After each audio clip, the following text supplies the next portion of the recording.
Oui, le regard, puis on rentre pas dans une norme, en fait, comme je disais, d'une maternité un peu classique, en fait, où tout se passe bien, où on a des échographies. Je crois qu'on a à peu près dans une maternité normale, dans les 9 mois, je crois qu'il y a 3 échographies à peu Ouais, à près. peu près. C'est les échographies classiques. Mm. Donc moi, j'ai doublé, hein, enfin, on se doute bien qu'il y en avait presque une par mois. Déjà, on rentre pas dans une case un peu classique. Donc déjà, ça dénote un parcours un peu particulier. Mm, mm, mm. Donc de ce parcours-là, déjà on est dans une ambiance qui est différente, qui est délicate, qui psychologiquement et émotionnellement est difficile, surtout quand c'est un premier bébé, Bah oui. donc c'est ça surtout. Donc c'est sûr que ça n'a rien comment dire, de classique, hein, voilà. Donc c'est cette période-là qui effectivement déjà est difficile à vivre. Alors l'avantage, c'est que toi, si j'ai bien compris, c'est que tu as vécu deux maternités. Un maternité avec un grand préma et après la suivante, puisque tu as une deuxième, Oui, auquel là tu peux dire que c'était une maternité un peu plus classique. oui, mais entre les deux, il y Ouais, en a eu une mais qui n'a pas été à son terme non plus et qui s'est arrêtée à 7 mois. ok. Ah oui, Donc c'est pour ça que 7 ce mois. parcours, je disais, de maman, pour moi, a été extrêmement difficile Mm. du début jusqu'à la fin, sauf la dernière maternité donc, qui a abouti à la naissance de ma fille après, donc 5 ans après en fait, 5 ans après mon fils. Du coup, voilà, après elle Et est là, arrivée. t'as senti en toi là, le changement dans la grossesse ou c'était pas pareil? C'était différent, oui. J'ai Ouais. senti que c'était différent. Alors évidemment, de par mon parcours, tu te doutes bien que c'était super compliqué. J'ai été Ouais. super suivie. Donc j'ai eu droit encore voilà, à toute une bataille d'examen. Mais comme tout se passait bien, ça, voilà, au fur et à mesure que les mois arrivaient et passaient, je me sentais déjà mieux et plus rassurée. Mm. Et elle était différente. Donc déjà, bon, ça prenait de meilleures tournures. Mais comme avec tout ce qu'on a vécu avant, on se dit que on ne sait jamais et que tout peut arriver aussi et que ça peut basculer puisque la précédente, elle s'est arrêtée à 7 mois. Donc Mm, c'était mm, difficile pour moi, psychologiquement encore une fois, émotionnellement j'étais très fragile quand même mm. parce Ouais. que ça laisse des traces un peu tout ça. On en parlera après, mais c'est sûr que ça laisse des traces en fait. Il y a des blessures qui se créent, etc.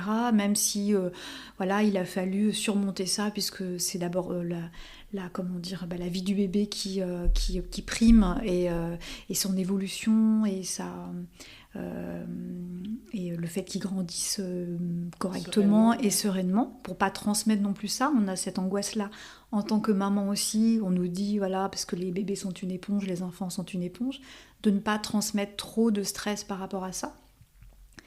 Et donc voilà, et cette petite fille donc, est arrivée après comme un ange, parce que c'est vraiment Mm. ça. Et ça s'est super bien passé. Elle est arrivée à terme. Donc là, je dévoile un peu la finalité, mais effectivement, j'ai une naissance. Enfin, cette naissance-là, d'abord, j'ai accouché par voie basse, ce que je n'avais pas pu faire avant. Et elle est arrivée, voilà, comme une fleur. On peut le dire. Super bien, rapidement. Et j'étais moi-même, parce qu'on me l'a dit, en fait, mes proches me l'ont dit, tout ça, que j'étais beaucoup plus, à la fin, du coup, plus sereine. Bah oui. Et ça se voyait sur mon visage, parce que voilà, j'avais passé en fait un peu toutes les étapes un peu difficiles et qui rappelaient un peu des choses un peu difficiles. Et du coup, voilà, elle est arrivée super bien et ça s'est très très bien passé et tout s'est bien fini. Mm, Et mm, voilà. mm. Et En fait, je voulais bien vraiment comprendre qu'est-ce que dans le mot difficile de ta première maternité, est-ce que tu avais senti autre chose? Et là, tu nous l'évoques, c'est que finalement, la sensation, elle est vraiment différente elle est quand tu es avec un différente, ouais, prématuré. absolument. Elle est différente Et parce que euh, on sent que déjà comment dire, que la relation est différente déjà. ok. En fait, enfin, on le sait quand on est maman, il y a des choses qu'on ne peut pas expliquer. En fait, on ressent énormément de choses qui sont difficiles parfois aussi à partager. Et ça se passe aussi dans le corps. Donc, on a aussi un ressenti par rapport à ça. Donc, on sent quand il y a des choses qui ne fonctionnent pas et qui ne vont pas. C'est ce qu'on appelle, je ne sais pas, l'instinct maternel. Enfin, je ne sais pas. Mais en tout cas, il y a aussi une espèce d'instinct de survie aussi sûrement qui doit être lié à ça. Et du coup, Voilà, donc ce petit garçon-là est arrivé à 5 mois et demi. Ok. Donc avec donc un peu chaotique, hein, puisque ça s'est passé évidemment aux urgences, où là j'étais arrivée au bout du bout. J'ai été hospitalisée comment dire, en service de grossesse à haut risque, donc en GHR, Mhm. dans un super hôpital. J'ai eu la chance dans mon parcours, un peu chaotique, d'avoir été super bien encadrée. Au niveau médical, j'ai rencontré des gens extraordinaires, que je continue à voir d'ailleurs. C'est cette gynécologue qui travaille au Franco-Britannique à Levallois. Ok. Je ne sais pas si on peut la citer, enfin, je ne sais pas. Bon. Elle est formidable, elle est super et elle m'accompagne encore maintenant en gynécologie et c'est elle qui a pris les bonnes décisions au bon moment aussi et qui m'a mis les cartes sur table aussi à un moment donné pour pouvoir prendre une décision. C'est-à-dire quand j'étais arrivée au bout du bout, effectivement, de cette maternité. Du bout, ça veut dire quoi? Bah parce que le bébé était en souffrance, il y avait des Il problèmes. respirait plus? Bah non, non, mais en fait, les derniers monitorings, et puis toutes les pertes de sang que j'avais eues, etc., il y avait un problème sûrement de placenta, etc. Les derniers monitorings indiquaient que, que le bébé commençait un petit peu à moins bien réagir par rapport aux contractions, parce que j'avais des contractions, du coup j'ai eu des contractions tout le temps, pendant tous les 5 mois et demi, avec des alertes, etc., avec des contractions, alors au début un peu légères, et puis après des maux de ventre un peu réguliers et des hémorragies, enfin avec des pertes de sang assez importantes. On se dit que là, ça ressemble à la fausse couche, et puis en fait non, le bébé s'accroche quand même. Et du coup, on arrive donc à ces 5 mois et demi, donc à ce coup près en fait, hein, et on se dit bah, ça passe ou ça casse. Et donc déjà j'étais limite en termes de mois, parce qu'il y avait évidemment un problème de poids par rapport au bébé, et que les médecins en dessous d'un certain poids ne prennent pas le risque de mettre au monde un bébé qui, voilà, forcément, hein, avec des pathologies éventuelles, avec des handicaps. On sait que la grande prématurité, il y a des séquelles importantes telles que des problèmes visuels, par exemple, des problèmes de motricité assez importantes. Il y a certains grands prémas qui naissent avec soit une malformation, enfin avec des gros problèmes visuels, c'est-à-dire avec une grosse déficience visuelle. Ouais, le cerveau n'est pas fini. Le cerveau n'est pas fini, absolument, les poumons n'étaient pas finis, etc. Donc quand j'ai été hospitalisée en GHR, donc ils m'ont maintenue là le temps qu'ils pouvaient. Donc j'ai eu des piqûres de corticoïdes qui permettent de développer en fait la maturité un peu des poumons plus vite. Donc ces piqûres de corticoïdes sont extrêmement désagréables mais bénéfiques pour le bébé parce que ça aide à la maturité. Mais en même temps pour la maman c'est extrêmement désagréable parce que en fait ça provoque une tachycardie, en fait, une accélération au niveau du cœur. Et donc c'est extrêmement désagréable. Mais néanmoins on le fait parce que c'est nécessaire. Et cette piqûre on la faisait où? Alors on les faisait, je me souviens plus bien où est-ce qu'elles se faisaient. Alors ça, je t'avouerai que je me souviens plus très très bien, mais c'était des piqûres assez douloureuses. C'est pas un moment de plaisir, hein. J'ai eu droit aussi, alors juste avant d'être hospitalisée, comme il y avait des suspicions d'une grossesse à haut risque justement et d'une maternité qui allait être abrégée, on m'a fait tester l'aptonomie, que je ne connaissais pas du tout. Il y a 23 ans? Ouais.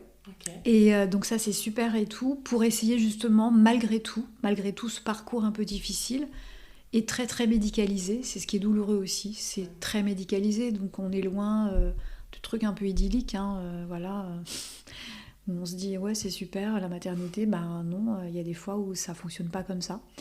Donc c'est difficile aussi de pouvoir accepter ça, parce qu'on se fait une idée de la maternité et du bébé aussi tout rose qui arrive. Et puis à l'arrivée, ben, on n'a pas du tout ça. Donc c'est difficile aussi moralement, et pour le couple aussi, parce que je ne parle pas juste en mon nom, pour le couple, c'est extrêmement difficile d'accepter ça. Donc il y a une phase d'acceptation aussi. Mais en même temps, la vie est plus forte et l'attachement maternel est plus fort. En tout cas, pour moi, ça a été très très fort. Je vais vous expliquer après, il y a d'autres mamans, ça ne fonctionne pas. Donc encore une fois, chaque cas est particulier, Ouais. chaque histoire est particulière. Et ça, c'est mon histoire, mais elle n'est évidemment pas identique à toutes les mamans qui ont eu des grands prématurés. Et donc, j'ai eu cette expérience quand même d'autonomie qui m'a assez étonnée, parce que je n'étais pas naturopathe à l'époque, hein, pas du tout, j'étais très très loin, j'étais à 10 000 lieues de ce métier-là. Et surtout qu'on n'en parlait pas beaucoup. Mais on n'en parlait pas beaucoup. Il y a 20 ans. Ouais, et c'était à l'hôpital, et franchement, j'ai beaucoup aimé, et ça a fonctionné. C'est-à-dire, pourtant, c'était tout nouveau, enfin, c'était les premiers mois, etc. Et j'ai quand même pu rentrer en contact un petit peu. Et je pense que les médecins ont dû en discuter entre eux, etc. Et c'est ce qui permettait, en fait, quand même, en tant que maman, de rentrer quand même en contact avec mon bébé, malgré tout ce parcours, et d'essayer quand même de lier quand même un peu quelque chose. Et donc, moi, je connaissais pas du tout, et c'était passionnant. Ça a été assez étonnant, et ça a fonctionné. C'est quoi qui était étonnant? Parce que le fait de pouvoir rentrer en communication avec son bébé, je trouve ça assez magique. Moi, je ne connaissais pas du tout. Comme tu dis, à l'époque, c'était pas encore trop développé. Ouais. Il y en avait quand même, mais c'était les sages-femmes, je pense, étaient un peu plus au fait. Mais en tout cas, en hôpital, ça se faisait apparemment déjà. Donc ça, j'ai trouvé ça top. Et j'ai un super souvenir de ça, en fait, de cette expérience-là, qui était très très courte, hein, parce que du coup, j'ai eu que une ou deux... Je crois que j'ai eu une séance. Ouais. Parce que j'ai pas pu en faire plus. J'aurais bien aimé, mais j'ai pas pu en faire plus malheureusement. Donc autant dire que la préparation à l'accouchement aussi, c'est une vaste blague. Parce que je n'ai évidemment pas pu faire tout ça. J'ai pas pu faire ce parcours de maman idéal avec éventuellement du yoga, de la préparation à l'accouchement, des séances de piscine, des choses que j'aurais adoré. Il fallait pas trop que tu bouges. Déjà, il fallait pas que je bouge. J'ai été immobilisée très très très très vite, évidemment. Donc j'ai dû rester au calme, donc en arrêt de travail. Je crois au bout du 4e mois, un truc comme ça, ou 3e mois à peine. J'ai été arrêtée quasiment tout de suite. T'étais alitée? Pas au début, mais après, oui. Après, ouais, le dernier mois, j'étais quasi alitée, ouais. J'étais alitée... Cerclée? Non, pas cerclée, j'ai échappé à ça, mais par contre, alitée avec, l'obligation de ne pas trop bouger, de faire le moins de choses nécessaires. Enfin, le moins de choses possible aussi... dans la mesure du possible, ce qui est difficile hein, quand on est en couple, etc. Ça veut dire que j'ai eu la chance d'avoir un homme et un amoureux qui était super présent et qui faisait tout. Qui faisait tout à la maison. Voilà, une super équipe, courses, etc. Et qui travaillait lui, hein, donc qui venait prendre en plus de mémoire un nouveau travail. Donc pas simple, nous pression, etc. Et qui faisait tout à la maison. Donc c'est difficile hein, au niveau du couple. Donc c'est pour ça que cet accompagnement, il est vraiment très fort et il est vraiment indispensable. Il faut être deux, quoi. Mais malheureusement, des fois, ça fonctionne pas. On n'est pas deux et c'est super important d'être deux à ce moment-là, quoi. Parce que on est évidemment, on se sent seul, on se sent un peu démuni aussi, parce qu'on sait pas où on va en fait, et on sait pas où on met les pieds. Et c'est cette difficulté-là qui est d'être comment dire, d'aller vers l'inconnu en fait. On y va, mais on ne sait pas comment ça va se passer. On ne sait pas ce qu'il va y avoir à l'arrivée. Ça peut être un peu catastrophique aussi. Ça passe ou ça casse. C'est ça vraiment le truc. C'est ça passe ou ça casse. Parce que quand tu avais